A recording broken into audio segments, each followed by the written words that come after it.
അവരെ ഞങ്ങളും അർജന്റീനയും ഓസ്ട്രേലിയ എല്ലാം വിചാരിച്ചിരുന്നത് ഫിഫ അപ്രൂവൽ തരുമെന്നുള്ളത് കൊണ്ട് തന്നെയാണ്. പക്ഷെ അതുകൊണ്ട് എന്ത് ചെയ്യുന്നു, അവർ നമുക്ക് അവരെ സ്ക്വാഡിനെ തന്നു, അവരെ ഫുൾ ഡീറ്റെയിൽ തന്നു, നമ്മൾ വിസ പ്രോസസ്സ് സ്റ്റാർട്ട് ചെയ്തു, അവരെ നാഷണൽ ടീം മാനേജർ ഇവിടെ വന്ന് മുഴുവൻ വിസിറ്റ് ചെയ്തു. ഇതെല്ലാം കഴിയുമ്പോൾ നമ്മളെന്താ വിചാരിക്കുന്നത്, അപ്രൂവൽ കിട്ടും എന്നുള്ളതാണ്. ഒരാഴ്ച ലേറ്റ് ആയിപ്പോയി. ഒരാഴ്ച ലേറ്റ് ആകുമ്പോൾ സാധാരണ രീതിയിൽ ആ രാജ്യം ആ ഫിഫയൊക്കെ ചോദിക്കുന്നത് എന്തറിയോ, എന്തിനാണ് സാർ നിങ്ങൾ ഇത്ര തിരക്ക് കൂട്ടുന്നത്, 26 ജൂണിലല്ലേ പിന്നെ ലോകകപ്പ്, ജൂണിൽ ജൂലൈയിൽ ലോകകപ്പ് ഉള്ളൂ, അതിന് മുന്നേ വിൻഡോ ഉണ്ടല്ലോ, നിങ്ങൾ അതനുസരിച്ച് പ്ലാൻ ചെയ്യുന്നു. മര്യാദയ്ക്കോടുകൂടി നമ്മൾ സംസാരിക്കുമ്പോൾ നമ്മുടെ സ്ഥലത്ത് മാത്രം ഇതിനെ നെഗറ്റീവായിട്ട് ട്രീറ്റ് ചെയ്യപ്പെടുന്നു, അത്രയേ ഉള്ളൂ. ഞാൻ പറയും, ഇതേ നിങ്ങളൊന്ന് അങ്കോളയിൽ നോക്കൂ, അവരൊക്കെ എങ്ങനെയാണ് ഈ കളീനെ ട്രീറ്റ് ചെയ്യപ്പെടുന്നതെന്ന്. മറ്റുള്ള രാജ്യങ്ങൾ നോക്കൂ, ഒരു ഇന്റർനാഷണൽ മാച്ച് നടക്കുന്ന സമയം ഇപ്പം മാർച്ചിൽ നടക്കുന്ന ഖത്തറിലെ കളി വരെ വലിയ രീതിയിൽ ആഘോഷിക്കപ്പെടുകയാണ് അവരെ. അതാ നമ്മുടെ രാജ്യത്തെ ആൾക്കാർ, നമ്മുടെ മാധ്യമങ്ങൾ അതിന് സപ്പോർട്ട് ചെയ്യുന്നില്ല എന്നേ ഞാൻ പറഞ്ഞുള്ളൂ. ഞാൻ ഈ വരും എന്നുള്ള നിലയിലേക്ക് പത്രസമ്മേളനം നടത്തുമ്പോൾ ഈ മാധ്യമങ്ങൾ ഒന്നും കണ്ടില്ലല്ലോ. വരില്ല എന്ന് പറയുമ്പോൾ മാത്രം മാധ്യമങ്ങൾ വന്നിട്ട് ഇത് പൊലിപ്പിക്കുന്ന കാണുന്നുണ്ട്. വരും എന്ന് പറഞ്ഞിട്ട് ഞാൻ എത്ര പത്രസമ്മേളനം നടത്തി, എത്ര പേര് വന്നു ആ രീതിയിൽ, എത്ര പേര് വാർത്ത കൊടുത്തു, പ്രധാനപ്പെട്ട ഒരു വാർത്തയും കൊടുത്തില്ല. വരില്ല എന്ന് പറഞ്ഞ് പത്രസമ്മേളനം നടത്തിയപ്പോൾ നിങ്ങളെല്ലാവരും വന്നു, അത് വാർത്തയാക്കി, അത് ട്രോളാക്കി, അത് പിന്നെ കുറേ പരിപാടികൾ ഉൾപ്പെടുത്തി.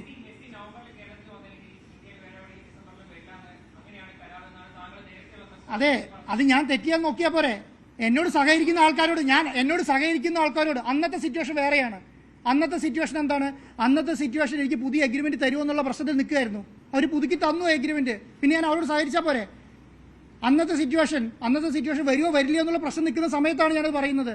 അതിനുശേഷം അവർ നല്ല രീതിയിൽ ട്രീറ്റ് ചെയ്തു. അവർ ഇന്റർനാഷണൽ മാനേജറെ ഇങ്ങോട്ട് അയച്ചു, ഈ സംവിധാനങ്ങൾ മുഴുവൻ കണ്ടു, അവരെല്ലാത്തും സാറ്റിസ്ഫൈഡ് ആയി തിരിച്ചുപോയി. അപ്പോൾ അതിനുശേഷം ഞാൻ എന്നോട് നല്ല രീതിയിൽ സഹകരിക്കുന്ന ഒരു ഇന്റർനാഷണൽ ടീമിനോട് ഞാൻ അങ്ങനെ സഹകരിച്ചാൽ മതിയല്ലോ. ഇനി അവരങ്ങനെയാണ് തീരുമാനിക്കുന്നത്, അന്നേരം ആലോചിച്ചാൽ മതി. ഞാനിപ്പോൾ അതിന് ആലോചിക്കേണ്ട കാര്യമില്ല.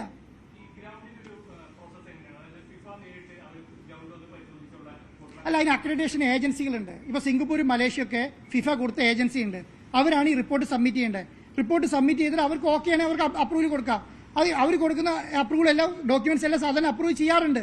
ഇനി അവർക്ക് അതിലെന്തെങ്കിലും ഡിഫക്റ്റ് ഉണ്ട് എന്നുണ്ടെങ്കിൽ മാത്രമേ വന്ന് നോക്കേണ്ട കാര്യമുള്ളൂ.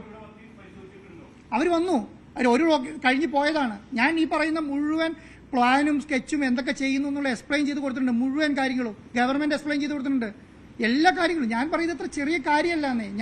നിങ്ങൾ പറയുന്ന പോലെയല്ലോ, നമുക്കൊരു സ്റ്റേഡിയം ഉണ്ടാക്കാം ഫിഫ സ്റ്റാൻഡേർഡിൽ. SST സ്റ്റേഡിയം ഫിഫ സ്റ്റാൻഡേർഡിൽ മാറ്റുക എന്ന് പറഞ്ഞാൽ ഒരു സ്റ്റേഡിയം ഉണ്ടാക്കുന്നതിനേക്കാളും കൂടുതൽ എഫേർട്ട് പണമാണ്. അത് ആ രീതിയിലേക്ക് ഉയർത്തുക എന്ന് പറഞ്ഞാൽ, കാരണം നിങ്ങൾക്ക് തന്നെ 10,000 ആൾക്കാർ ഇവിടെ പണിയെടുക്കുന്നത് എന്തിനു വേണ്ടിയിട്ടാണ്? 12,000 ആൾക്കാർ സാമാന്യം പോകുന്നു. ഇതിങ്ങനെ ഒരു എഫേർട്ട് ഇത് നടക്കില്ല എന്നുണ്ടെങ്കിൽ നമ്മളിത് ചെയ്യുമോ? ഇത് ക്രിക്കറ്റ് സ്റ്റേഡിയം ഒന്നല്ല, ഇത് ഫുട്ബോൾ സ്റ്റേഡിയമാണ്. ഇത് അണ്ടർ 17 കളിച്ച സ്റ്റേഡിയമാണ്. നമുക്കതൊക്കെ ഗുണമാണ്. ഒരു മിനിറ്റ്, നമുക്ക് അണ്ടർ 17 കളിച്ചതെന്നൊക്കെ പറഞ്ഞാൽ നമുക്ക് ഗുണമാണ്, ഒരു റാങ്കിങ്ങിലേക്ക് കൊടുക്കാൻ വേണ്ടി ഗുണമാണ്. ഇത് ക്രിക്കറ്റ് സ്റ്റേഡിയമാണ്, ഇത് ഫുട്ബോൾ സ്റ്റേഡിയം അല്ല. തിരുവനന്തപുരമായിരുന്നു ക്രിക്കറ്റ് സ്റ്റേഡിയം. തിരുവനന്തപുരം എന്തുകൊണ്ട് കൊച്ചിയിലേക്ക് മാറ്റിയെന്ന് ചോദിച്ചല്ലോ എന്നോട്. അല്ല, തിരുവനന്തപുരത്ത് കൊച്ചിയിലേക്ക് മാറ്റിയ ചോദ്യത്തിന് കാരണം എന്താ അറിയോ? നമ്മുടെ ഓൺ മനോരമ ഒരു വാർത്ത ചെയ്തായിരുന്നു. ഓൺ മനോരമ ഒരു ഇംഗ്ലീഷ് വാർത്ത. ആ വാർത്ത എനിക്ക് AFAന്റെ ഓഫീസിൽ നിന്ന് കിട്ടി. ആ AFAന്റെ ഓഫീസിൽ നിന്ന് കിട്ടി കഴിഞ്ഞാൽ അതിനകത്ത് ഊന്നി പറയാണ്, അത് ക്രിക്കറ്റ് സ്റ്റേഡിയമാണ്, അത് കളിക്കാൻ കഴിയില്ല, അത് ക്രിക്കറ്റ് സ്റ്റേഡിയമാണ്, അത് കളിക്കാൻ കഴിയില്ല. ഞാൻ അയച്ചുതരാം നിങ്ങൾക്ക് ആ വാർത്ത എന്താണെന്ന്. അതുകൊണ്ട് അതിന് ശേഷം എന്തെന്ന് പറഞ്ഞാൽ അവർ നമ്മളോട് ചോദിക്കുകയാണ്, അത് ക്രിക്കറ്റ് സ്റ്റേഡിയം ആണോ?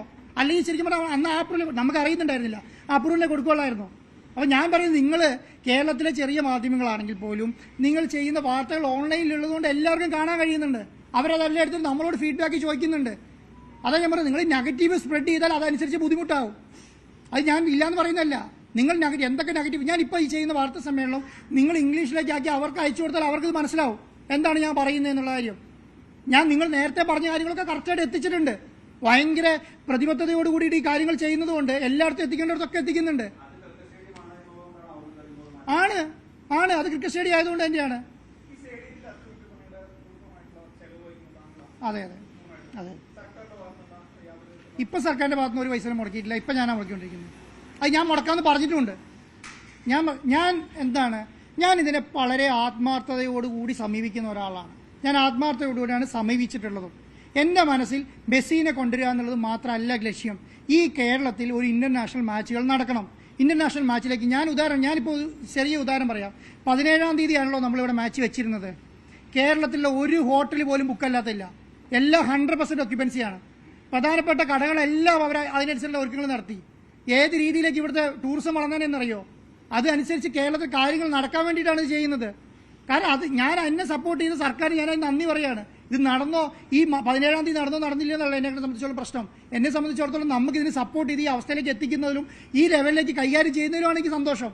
കാരണം ഞാൻ ഇതിന് പതറി പോകുന്നതെന്ന് വിചാരിക്കേണ്ട, അങ്ങനെ നടക്കാനും പോകുന്നില്ല.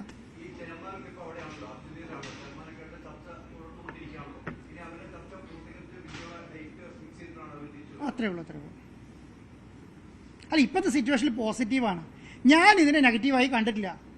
ആ നെഗറ്റീവായി കാണാത്തതിന് കാരണം ഞാൻ എന്താണ്, കഴിഞ്ഞ നവംബർ തുടങ്ങിയിട്ട് മെസ്സി വരില്ല എന്നുള്ളൊരു വാർത്ത മാത്രമേ ഞാൻ കേരളത്തിലെ മാധ്യമങ്ങളിൽ നിന്ന് കേട്ടിട്ടുള്ളൂ. ഞാനോ എൻ്റെ കൂടെയുള്ള മാധ്യമങ്ങളോ മാത്രമാണ് ആ രീതിയിൽ വാർത്ത കൊടുത്തിട്ടുള്ളത്. അല്ലെങ്കിൽ എല്ലാവരും മെസ്സി വരില്ല എന്നുള്ളത്. അതുകൊണ്ട് ഞാനിപ്പം നവംബർ മാർച്ചിൽ ഇല്ല എന്ന് പറഞ്ഞിട്ട് മുന്നോട്ട് പോകുന്ന പരിപാടി ഞാനില്ല. ഞാൻ ആ കാര്യമായിട്ട് മുന്നോട്ട് പോകും. അതിനൊരു ഡൗട്ടും ആ കാര്യത്തിനകത്തില്ല.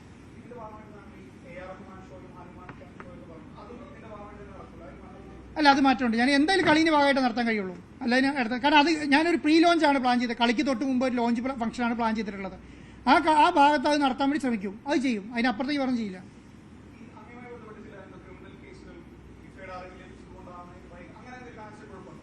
അത് ചിലപ്പോൾ നിങ്ങളുടെ മുതലാളി കൊടുത്തായിരിക്കും.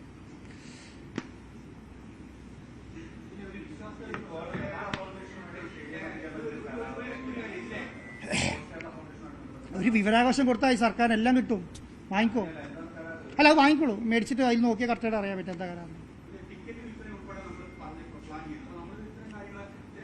അല്ല, ഒന്നും ചെയ്തിട്ടില്ലല്ലോ.